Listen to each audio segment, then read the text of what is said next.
기도하겠습니다.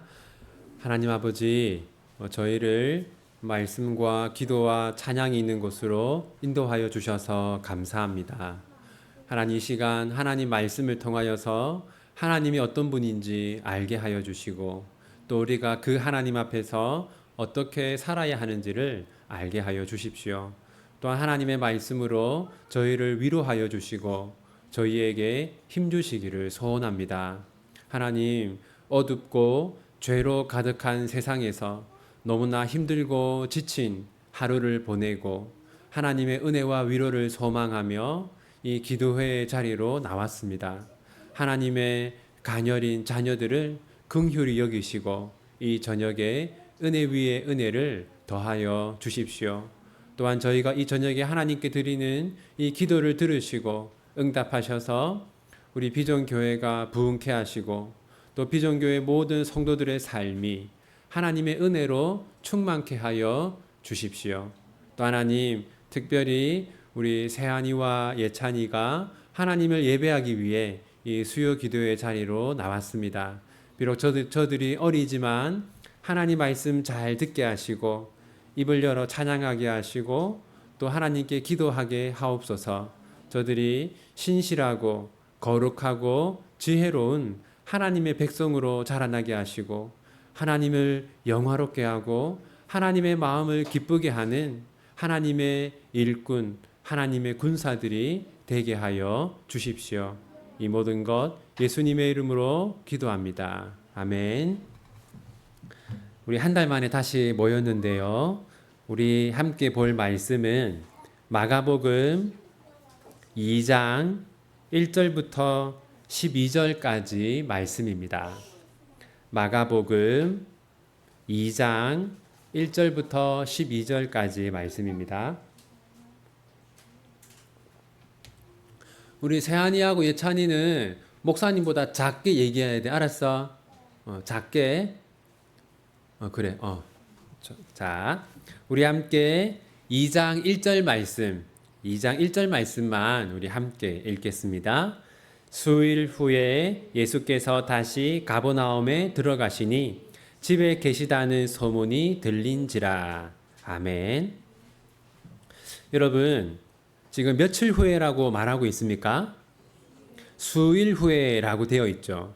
그냥 수일 후에라고 하니까 잘 감이 안 오실 텐데 이렇게 번역된 헬라어는 디헤메론이라고 하는데 여러 날, 많은 날 후에라는 뜻입니다.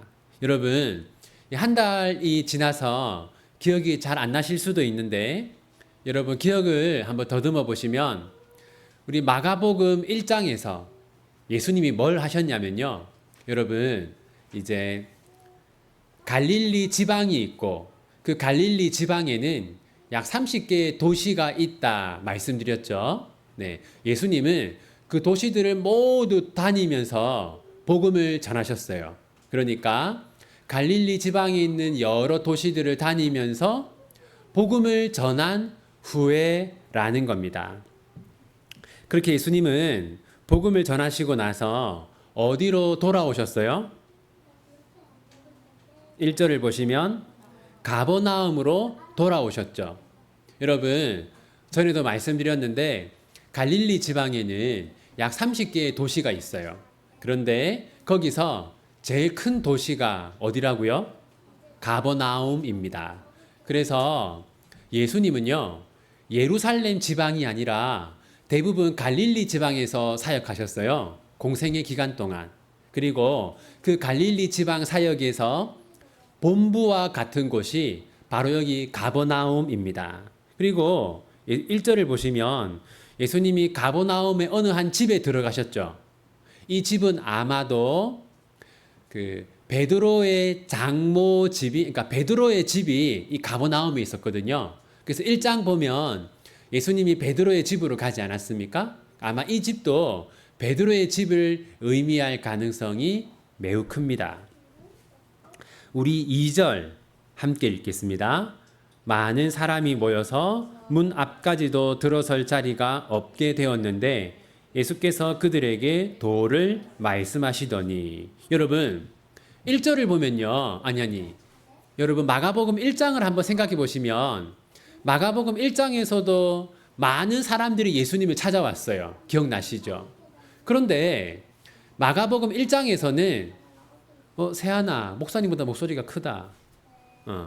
마가복음 1장에서는 사람들이 무엇 때문에 예수님을 찾아왔습니까? 기억나세요? 네, 병을 고치려고 찾아왔어요. 그런데 예수님이 그 환자들을 뒤에 두고 복음을 전하러 가셨죠. 예수님이 그것을 통해서 예수님의 정말 중요한 사역은 병을 고치는 것도 물론 중요하지만 복음을 전하는 것이 더 중요하다는 것을 보여주셨어요.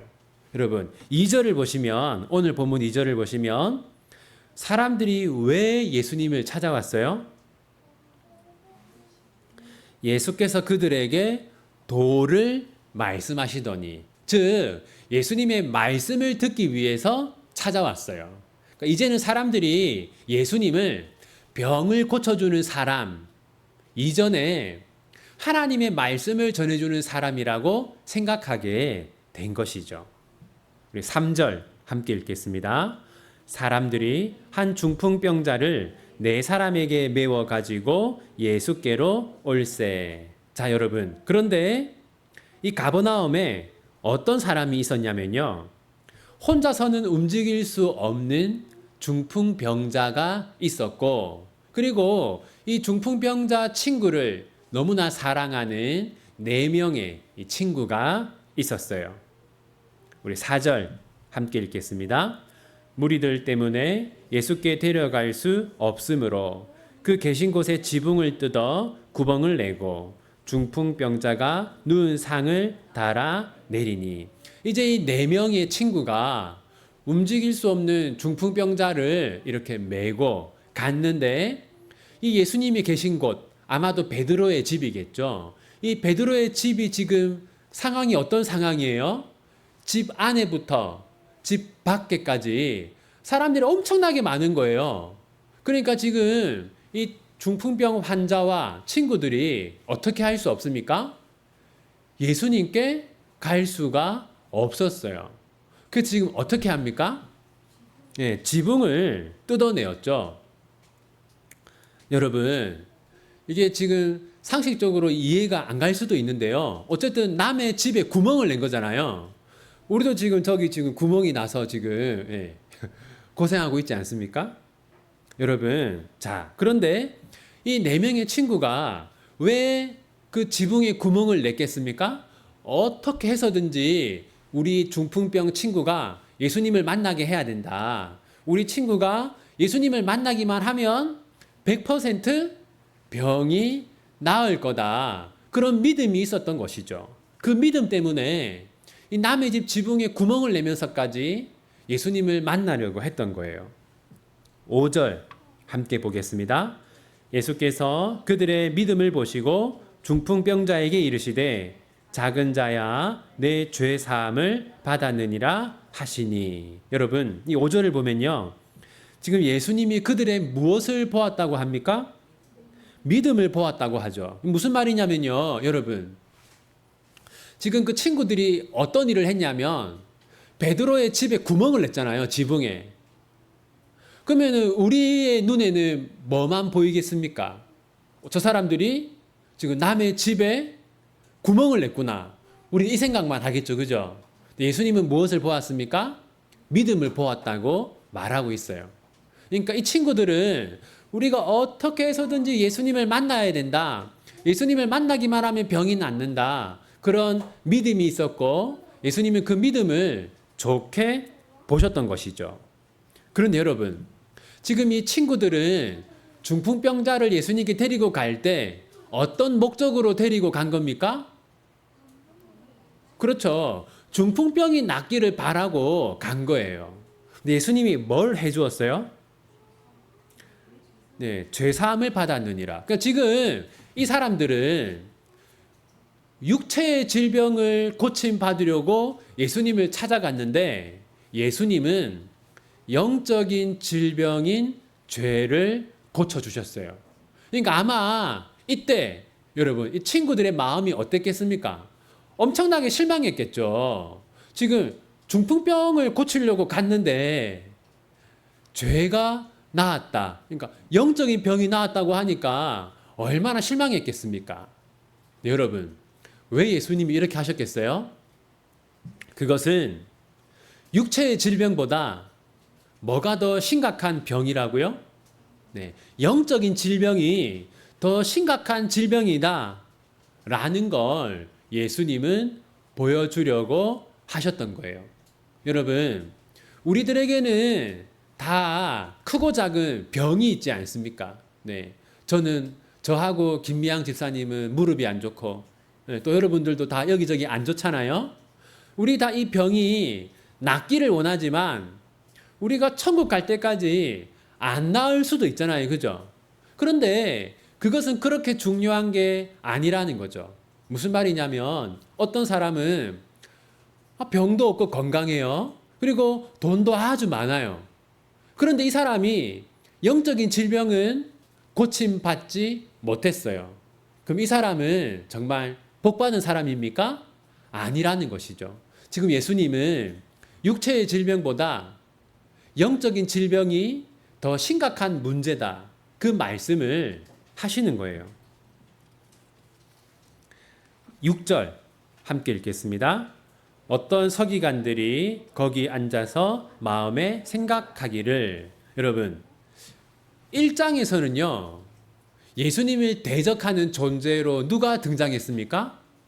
귀신들이 등장했어요. 그런데 이제 2장부터는요 예수님을 대적하는 세력으로 종교 지도자들이 등장합니다. 지금 누가 나왔어요? 서기관들은요 율법을 가르치는 교사입니다. 근데 이 사람들이 어디서 주로 활동했겠어요? 예루살렘에서 활동했어요. 근데 여기는 지금 어디입니까? 네, 갈릴리 지방의 가버나움이죠. 그러니까 이 서기관들은 어디서 온 거예요? 예루살렘에서 가버나움으로 온 겁니다. 그래서 예루살렘에 있는 종교 지도자들이 보낸 거죠. 서기관들을. 너희 한번 예수라는 자가 자기가 하나님의 아들이라고 하던데 너희 가서 한번 확인해 봐라. 어떤 사람인지 확인해 봐라라고 서기관들을 보낸 것이죠. 7절 함께 읽겠습니다. 이 사람이 어찌 이렇게 말하는가? 신성 모독이로다. 오직 하나님 한 분 외에는 누가 능히 죄를 사하겠느냐. 여러분, 자, 지금 이렇게 말하죠. 7절 뒷부분 보세요. 하나님 한 분 외에는 누가 능히 죄를 사하겠느냐. 여러분, 그러니까 너의 죄가 사함받았다. 이 말은 누구만 할 수 있어요? 하나님만 할 수 있죠.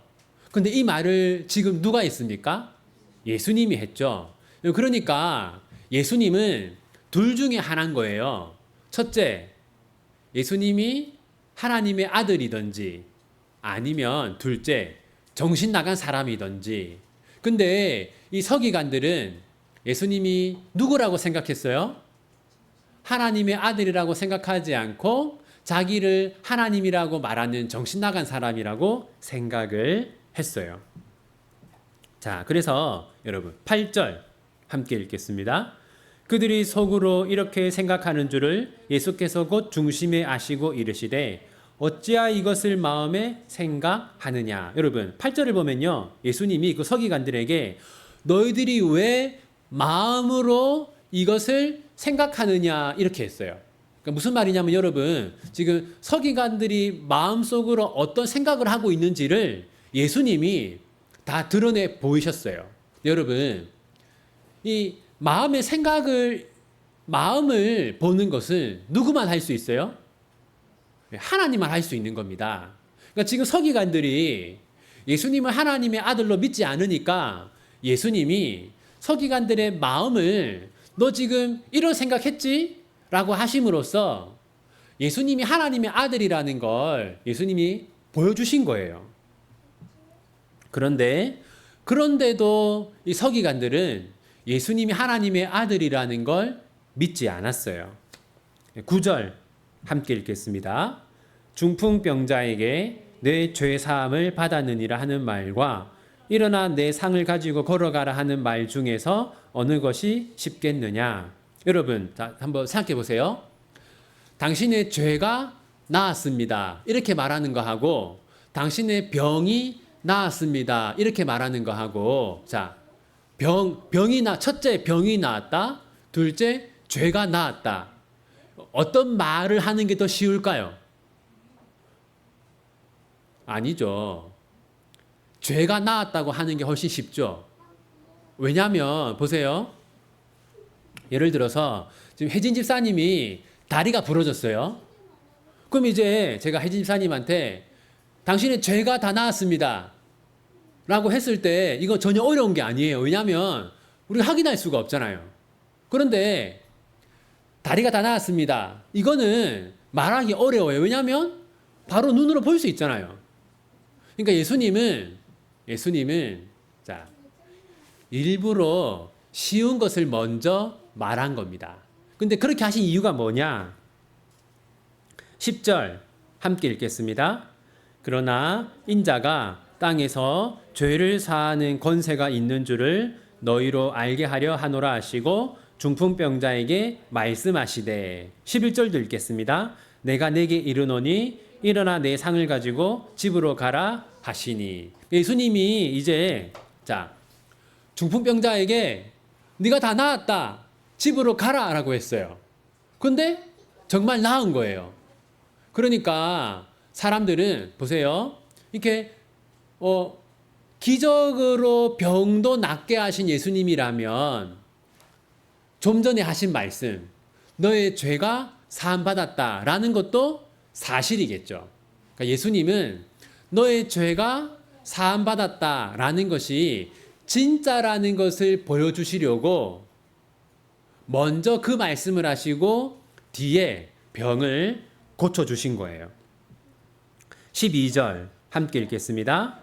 그가 일어나 곧 상을 가지고 모든 사람 앞에서 나가거늘 그들이 다 놀라 하나님께 영광을 돌리며 이르되 우리가 이런 일을 도무지 보지 못하였다 하더라. 여러분, 사람들이 어떻게 반응했냐면요. 12절에 거기 다 놀라다라는 단어가 있죠. 이 단어는요. 일어서다라는 단어에서 유래한 겁니다. 그러니까 사람들이 앉아서 예수님의 가르침을 듣고 있다가 예수님이 불치병 환자를 고치는 장면을 보고 너무 깜짝 놀라서 일어서게 되었던 것이죠. 자, 이제 마가복음 12장 이 말씀이 우리에게 주는 교훈들을 한번 생각해 보겠습니다. 첫 번째는요, 여러분, 예수님은 그 중풍병 환자 친구들의 행동을 좋게 보셨어요. 베드로의 집 천정에 구멍을 냈는데도 그 행동을 좋게 보셨어요. 그 이유가 무엇입니까? 그들의 믿음 때문이죠. 예수님은 반드시 내 친구의 병을 고쳐주실 거다. 그런 믿음을 가지고 있었기 때문에 예수님이 그걸 좋게 보신 겁니다. 여러분들도 여러분 개인적으로 또 여러분 가정에 여러분 삶에 많은 어려움과 문제들이 있지 않습니까? 우리가 그런 믿음을 가져야 돼요. 뭐냐면 하나님이 내 삶을 바꾸어 주실 수 있다. 하나님이 우리 가정의 어려움을 해결해 주실 수 있다. 그런 믿음을 가지고 우리가 살아가야 하고 하나님은 그것을 좋게 보신다는 거죠. 두 번째는 여러분, 예수님은 육체의 질병과 영혼의 질병 중에서 무엇을 먼저 고쳐주셨어요? 영혼의 질병인 죄를 먼저 고쳐주셨어요. 그러니까 여러분, 우리가 가지고 있는 육체의 질병보다 죄가 더 심각한 문제라는 것이죠. 여러분, 우리가 우리의 몸에 병이 있으면 그걸 고치려고 온갖 노력을 다하지 않습니까? 그런데 우리의 그 영적인 문제들을 고치려고는 별다른 노력을 안 할 때가 많단 말이죠. 우리가 기도도 안 하고 또 말씀도 보지 않고 그런 생활을 오래 하면서도 그걸 문제라고 생각하지 않은 경우가 많은데 그래서는 안 된다는 것이죠. 세 번째는 여러분 마가복음 1장에서는 누가 예수님을 반대했다고요? 귀신들. 그런데 2장부터는 누가 등장해요? 종교 지도자들. 이제부터 계속해서 종교 지도자들이 예수님을 대적하고 반대합니다. 그러니까 예수님이 공생의 사역을 하실 때요, 아무런 반대도 없고 어려움도 없이 편안하게 사역하신 게 아니라 많은 어려움과 반대를 겪으면서 사역을 했다는 것이죠. 여기서 알 수 있는 것은 우리가 하나님의 뜻을 행하려고 하면 반드시 어려움이 있다는 것입니다. 오히려 반대로요, 하나님의 뜻을 행하지 않으면 어려움이 없을 수도 있어요. 왜냐하면 그런 사람들은 사탄이 시험할 필요가 없기 때문이죠. 네 번째는 여러분, 오늘 서기관들은 예수님이 어떤 사람이라고 생각했어요? 정신 나간 사람이라고 생각했어요. 하지만 우리는 예수님이 하나님의 아들이라고 굳게 믿어야 합니다. 우리 세안이, 예수님은 자기가 하나님이라고 한 정신 나간 사람입니까? 아니면 실제로 하나님의 아들입니까? 네, 우리 세안이가 수요 기도에 1년 동안 오더니 아주 믿음이 좋아졌어요. 네, 여러분, 예수님은 정신 나간 사람이 아니라 실제로 하나님의 아들이십니다. 우리에게 그러한 믿음이 있기를 바랍니다.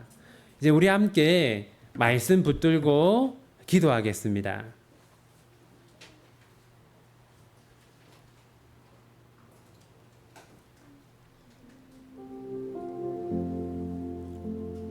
여러분, 우리 시간 하나님께서 우리 비전교회 성도들에게 믿음 주시기를 기도합시다. 하나님이 우리 삶의 어려움, 우리 가정의 어려움을 해결해 주실 수 있다.